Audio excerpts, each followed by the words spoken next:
welcome Brandon Hayes. I'm here with a good friend of mine, Ralph Castelli. Ralph, how are you doing? I'm good, man. Really That- good. That's good to hear. Before we get started, let me get this out of the way. Follow Ralph on Instagram at Ralph underscore Castelli, Castelli. Get his tape cut off on all streaming platforms right now and go watch his music video, Morning Sex, my favorite song by Ralph on YouTube right now. Now, Ralph, you've released your album Cut Off in October. It's your first full project, first, body of work other than the EPs. What was it like releasing it? Were you nervous? Were you excited? What were your emotions?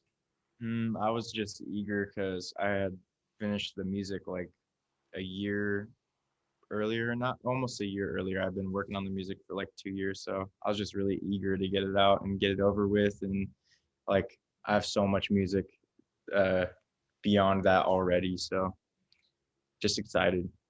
Yeah, you were kind of teasing the project a little bit. It came out in like October, came out in the fall 2020. You were kind of teasing it before it came out, blurring that album cover, releasing some songs, some EPs. Were that like your intentions, like, or was it like it wasn't really ready yet? Like you wanted to kind of wait.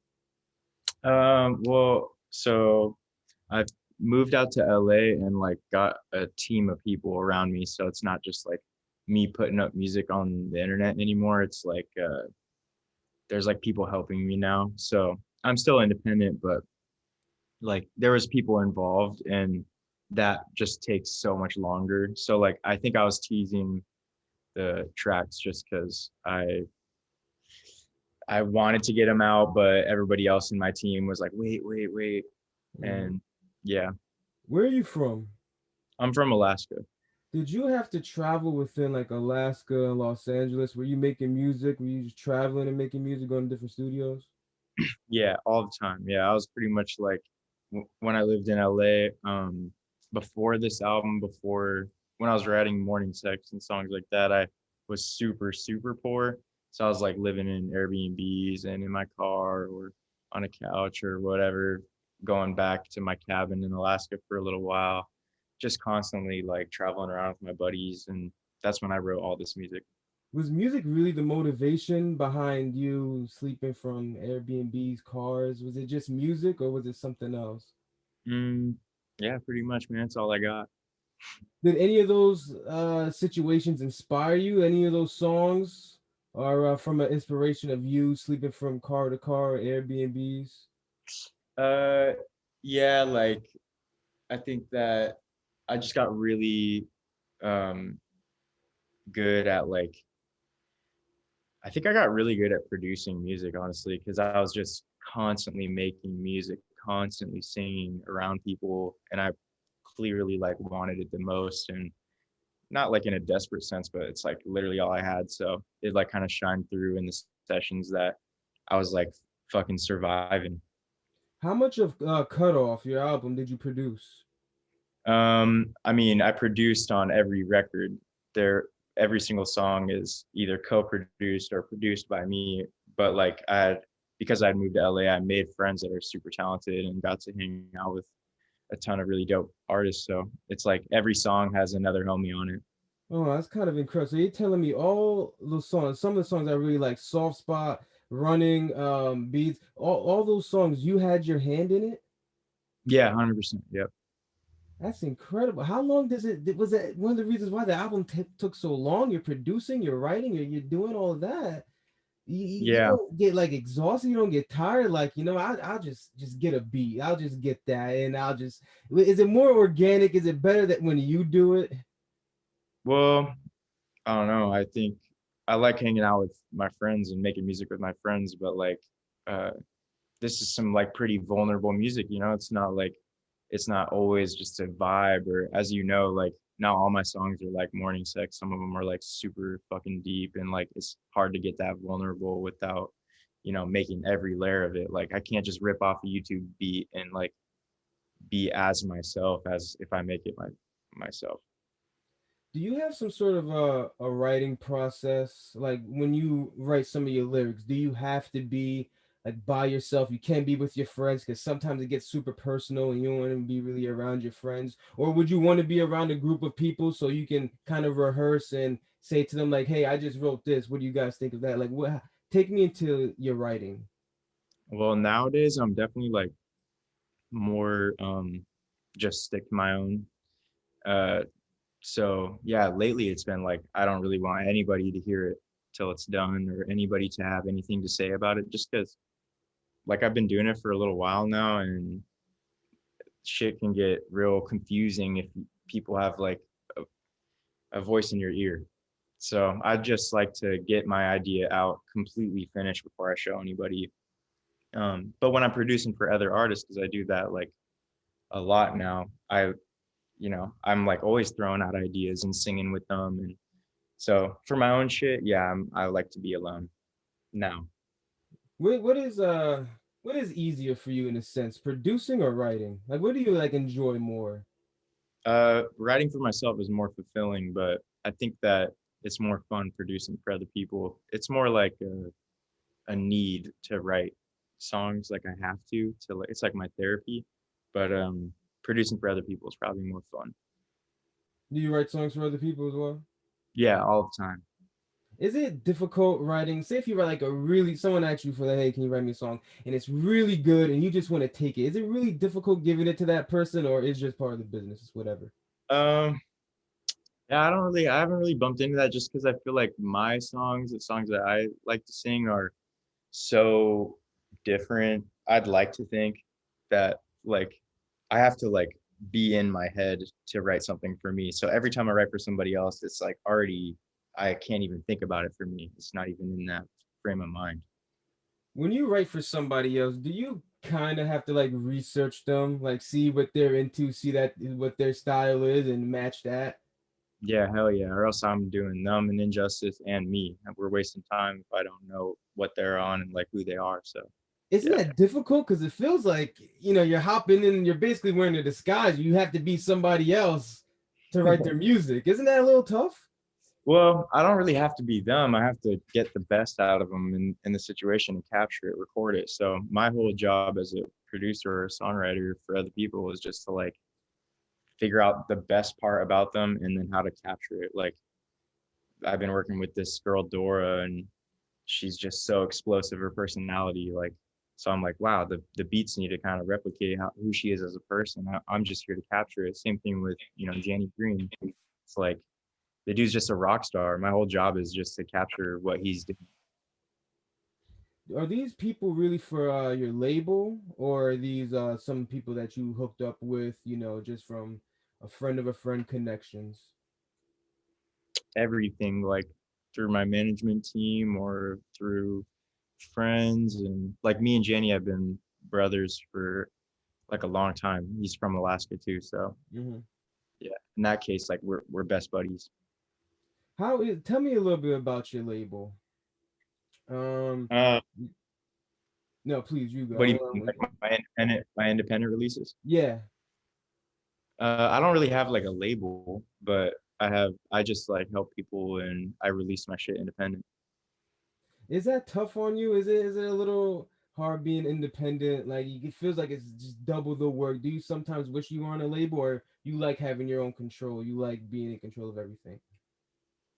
I mean, whenever I work with people on labels, they usually seem pretty bummed out. So um, I feel like I inspire the people around me to like stick to their own shit and like really believe in themselves. So like I think that yeah, it's hard, but it's also like super fulfilling to I just man, like I literally just have a management team that I consult with that help me get sessions with other artists, and I put my shit up on TuneCore and it's out. Like that's as far as I put it up on my distribution and it's out, and nobody's telling me that it's shitty or that I should do this or not that song. We should do this song first. It's just me and my managers. How are you at taking criticism? If you release a song and you get some negative feedback, would that really hurt you? Like, damn, I really worked really hard on the song and not a lot of people are appreciating it, or you could care less? Mm, I don't know. People are weird, man. Like they they might care later. like maybe right now they don't like it and they're talking shit, and then later they like it. Like that's happened to me. Like with Morning Sex, like when that song came out, everybody, nobody was listening to it, and then a year later, now it's getting 100,000 streams a day plus. Tell me about that because that is my favorite song. When I first heard that song, it's such a groovy song. I hear it, it's like gold chains and wine. I don't know. It's so like it's such a vibe. And you got negative feedback off of that, and that didn't that just break you because you know it's a great song, and a lot of people know it's a great song. So when you got the negative feedback, one bad apple spoils a bunch. So even though you get like one bad review out of like probably like 100, doesn't that really like hurt you a little bit? Well, dude, actually, I got feedback. Like my ex manager was like, "Yeah, I don't know if this is it, man. Like, I don't know if this is it." And then the song popped off, and best believe I let him go. What was your reaction when he said, "I don't know, this is it"? Were you like, he's probably rash to release it? Yeah. I think when I first moved to LA, I was a little insecure, just like, damn, I'm in like such a big city, and like these people know better. They're with artists that are way bigger than me. Like I'm such a small fish. But as I think back then, yeah, I was probably took it to heart. But nowadays, I'm just so like, I don't give a fuck. And you think is the sacrifice you made from being in Alaska to moving to LA? Like you just built that courage. You think it was that transition, or was it just a constant period of you releasing music just made you a little bit more confident? Yeah, that too, like just believe, like I, me believing in myself has got me here. So, I mean, I'm not like huge, but I'm not surviving anymore. I'm fine. So like now I can really think straight. Would you say that you're your biggest fan or your biggest critic? Because you give yourself a lot of praise, but at the end of the day, this music you're making it's really fantastic. So and I know you have to be hard on yourself. So would you say that you give yourself a little bit more positive feedback or negative feedback? You're on yourself a little bit more. Negative for sure. I'm super critical of myself. Really, even though it kind of feels like I would say that you're your biggest fan because you don't have a lot of at first you didn't have a lot of people believing in you and you're in such these tough Yeah, situations and you're like the only person who can do this is me. Like I have to push for myself. I have to be my biggest advocate. So I thought it was going to be your biggest fan, but I'm not surprised that you said you're your biggest critic because the in a music is critical way, I believe in myself. Yeah. yeah. Before I let you go, I want to talk about your fashion. I think it's so unique. It really is. Where does that come from? Does that just come from I don't know, you just going to a store, just getting different stuff, putting it on, or do you have kind of like a plan before you have an outfit? Like, talk to me about your fashion a little bit. Um, well, I have to out the gate attribute like the risk taker side of it, I guess, to my dad because he's like crazy looking. So I What's like crazy looking? he's got big old, like way bigger glasses than me, and tattoos and stuff like that. So growing up, he was always uh, like we both skate. Like he taught me how to skate and shit. So we were kind of punk. And and then from there it was like, oh shit, like I can't really like hang out with the pretty girls if I'm like sagging my pants and skating with my like Osiris shoes and shit. So then I turned into kind of like dress in a different way and playing guitar and like kind of went rocker. I was in like a punk band for a little bit, and then it just slowly turned to who I am now. Like a kind of a combination of a lot of things. If you had one word to describe your style, what would it be? I don't Just even know. me, just me. You're like, this is how I do it. It's my style. It's my Yeah, style. I don't know, man. I have no idea. I really don't think I think later in life it's gonna get a lot crazier when I can like afford what I actually want to wear. Tell me something that you actually want to wear. What is like a dream outfit or like a dream jacket? Give me something dreamy. Give me something that you are just dying to wear. I really want to wear those like Gucci shoes with those big gems on them with the Oh, straps, yeah, yeah, like yeah. those like rhinestones. I really want those. And then I really just want a lot of Gucci, not like the Gucci logo, but Yeah. the like Gucci coats with the big butterflies and shit. They're so And they have cool. tigers too. Yeah. Are you into stones? Yeah. I mean, I usually wear like silver and diamonds and silver, but like You kind of are stone. into jewelry a Yep. little bit. Yeah. Did you have merchandise at one point? Yeah, I made some bracelets.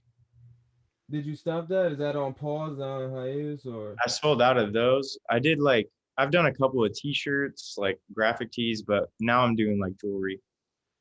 where can we find the graphic tees and the jewelry? It's all sold out, but it was Also, on my website. oh, okay. And you're gonna put that back up what later this year? Yeah, I want to work with my dad on making these these like dope bags. That's my That kind of album. like a satchel. Oh, I see the inside. That's cut off. Wait, that's your album cover, right? Yeah, and then it's like a dope. I'm working with him to make bags Oh man, definitely gonna get one of those. Yeah, you have to let me know when that is out. for Yeah, sure. that's big. And you're gonna have t-shirts and everything like that. So what do you focus more on? Your fashion this year or your music? Mm, both. I'm trying to get like just crazier as it goes on, weirder. That's your goal, just getting weirder. Yep. Do what I want to do. So Well, Ralph, I gotta end it on that note. Just keep getting weirder. I appreciate that. Ralph, I appreciate you. Once again, follow Ralph on Instagram at Ralph underscore Castelli. yeah. Castelli. Get his album Cut Off. Great album on all streaming platforms, and go watch his music video. My favorite song, Morning Sex. Are you gonna release anything music wise this year, or that's not even in the works, or Hell yeah. Oh yeah. is it going to be within end of winter? Can you give us a time from end of winter, spring, summer, fall, the next I don't know. winter? I'll tell you that I have a couple that I'm really excited about, but I don't know exactly when. Because I do want to shoot videos for them too. Okay. Well, Ralph, once again, thank you so much. Please, everyone, go get cut off and go watch Morning Sex on YouTube. Ralph, appreciate you, man. Yep, 100%. All right.